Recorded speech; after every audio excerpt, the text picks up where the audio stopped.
النائبة غادة الضبع عضو مجلس النواب، تعليقك النهارده على الأحداث في غزة ونزول استجابة لكلمة الرئيس عبد الفتاح السيسي النهارده إيه؟ طبعا النهارده حد كبير جدا من ابناء سوهاج بيأيد تصريحات السيد الرئيس، واحنا داعمين للقضيه الفلسطينيه، لكن في نفس السياق احنا متضامنين مع الشعب الفلسطيني، ولكن ناخد تحذيره.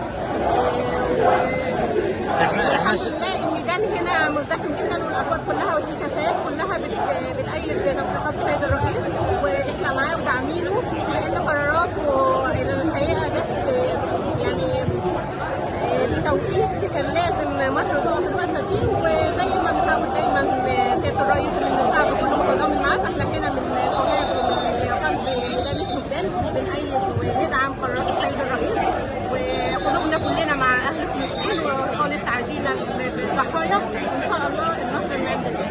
شكرا.